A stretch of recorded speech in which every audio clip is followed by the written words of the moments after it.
back in the scorching summer of 1886. In a town called Copper Bend that sat like a tired dog in the New Mexico dust, there rode a man named Samuel Cross, 6 feet of sun-darkened skin and eyes the color of storm clouds gathering over flat land. He'd been gone for 3 years, working cattle drives from Kansas to Montana, saving every dollar, folding it carefully into a leather pouch he kept next to his heart because he had a promise to keep, a girl to marry, and a life to build.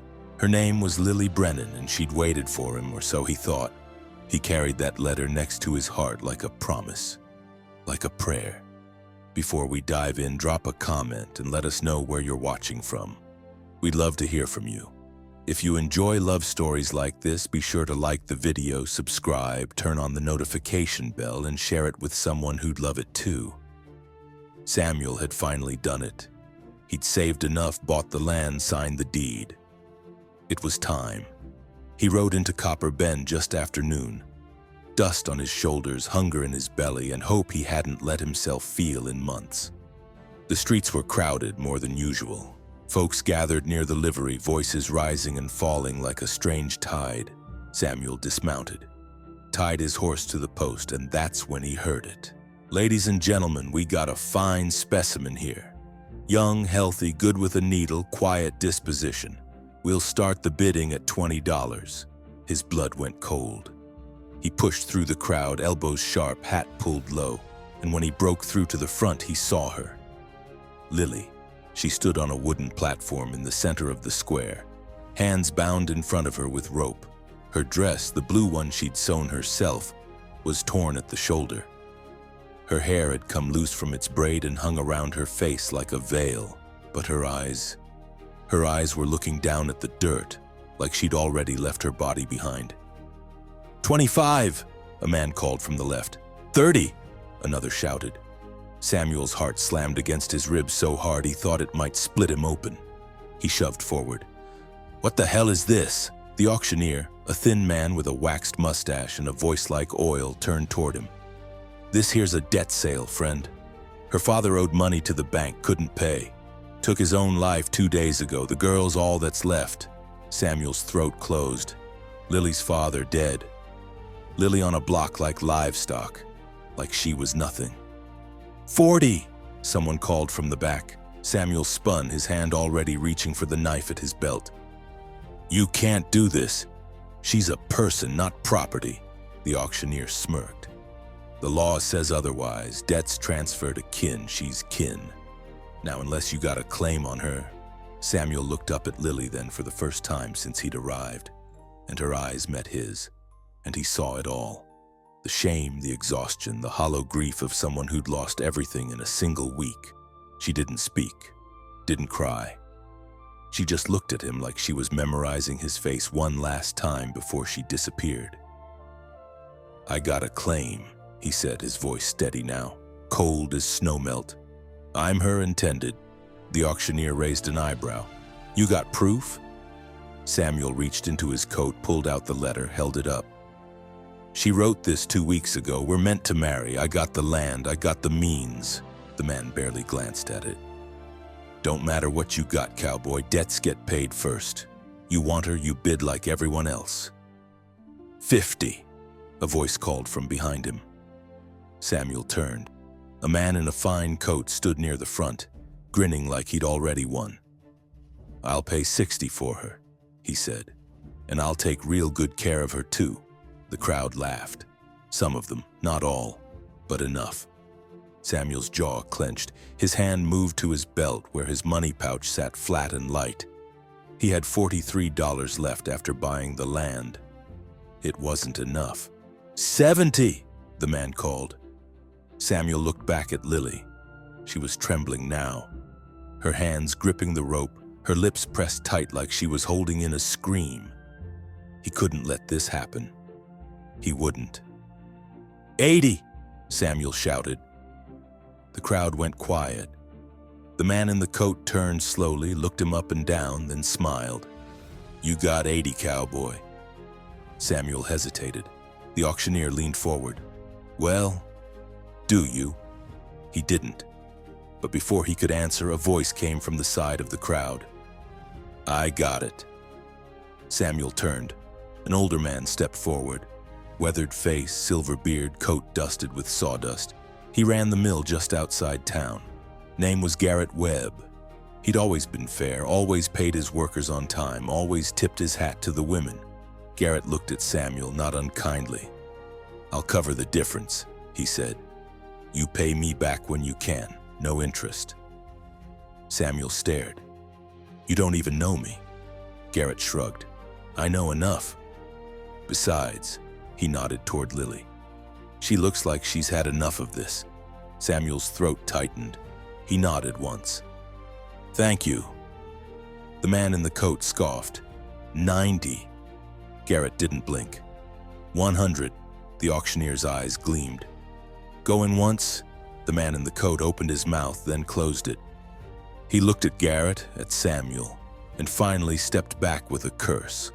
"Going twice, sold, to the cowboy and the miller." Samuel didn't wait for the gavel to fall. He climbed onto the platform, pulled his knife from his belt, and cut the ropes from Lily's wrists.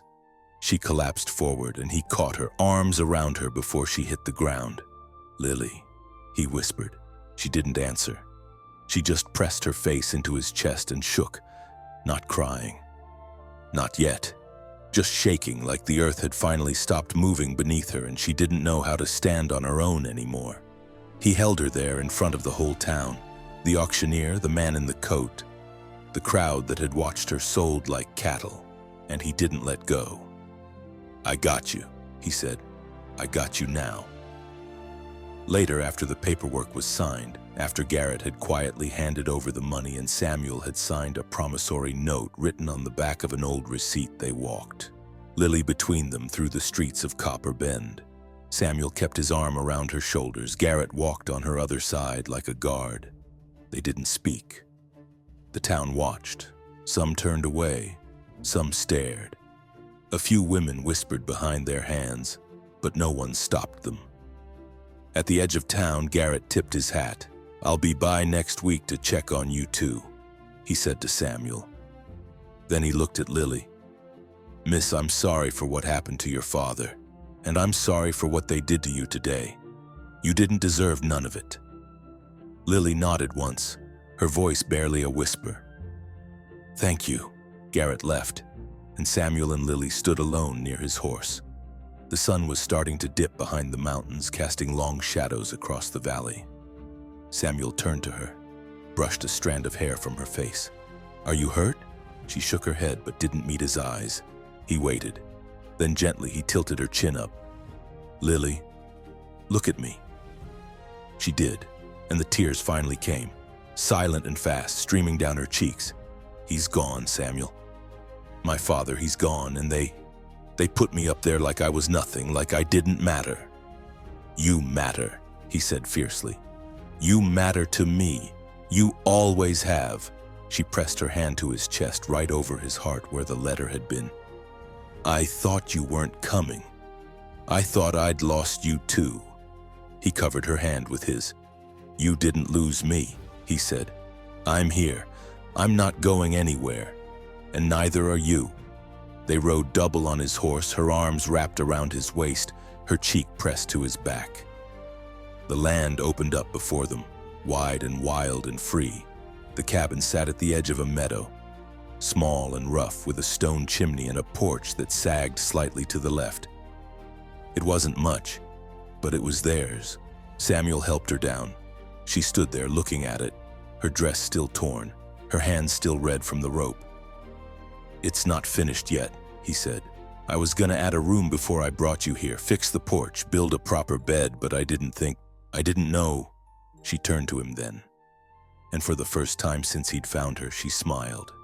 Small and fragile, but real. "It's perfect."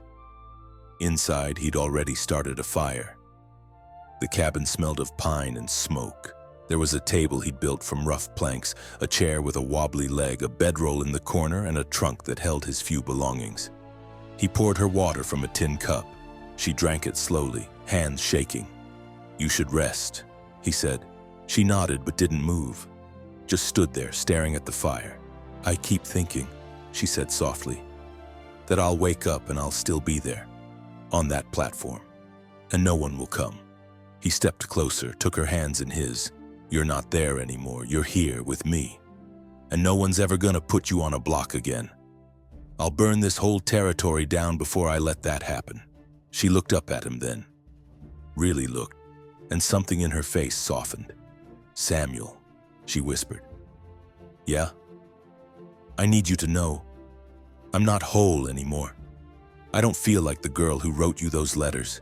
His chest ached. You don't have to be, he said.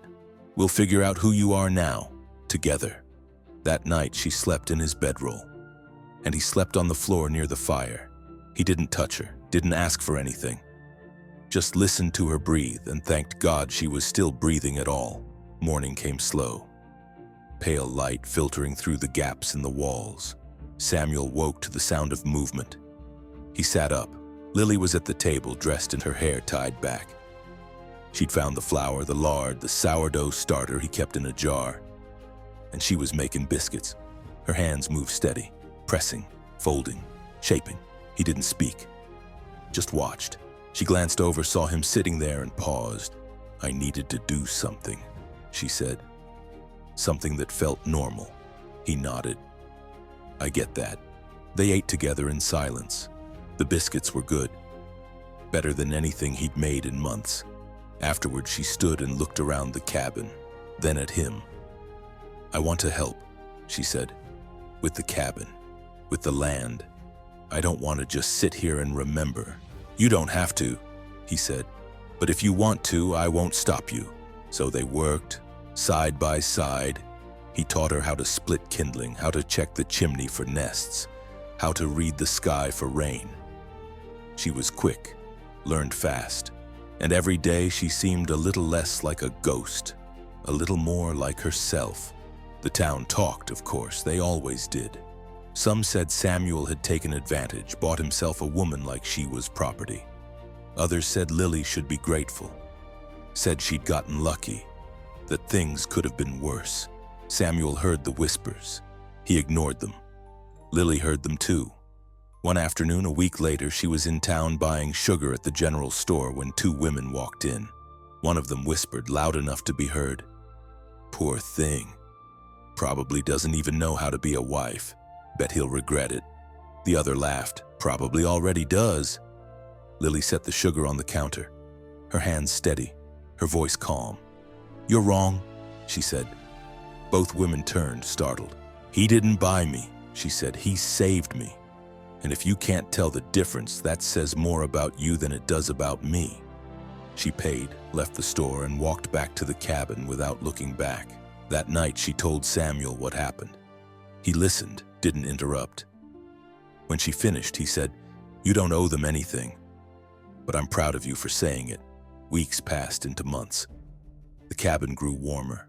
A new room, a mended porch, glass windows. Samuel carved her name into the doorframe right next to his. Lily planted a garden behind the cabin. Wildflowers mostly. Columbine and lupine, things that didn't need much tending. She said she liked how they grew without permission. One evening as the sun set, Samuel found her sitting in the garden, her hands in the dirt. Are you all right? He asked. She looked up. Yeah, I think I am. He sat beside her. They watched the sky turn pink, then purple, then deep blue. Finally, she spoke. I used to think love was about being chosen first, she said, being the one someone wanted before anyone else. But now I think it's about being chosen again. After everything, after the worst has happened, and someone still stays. Samuel reached over, took her hand in his. I'll choose you every day, he said. For the rest of my life. She leaned into him, her head on his shoulder.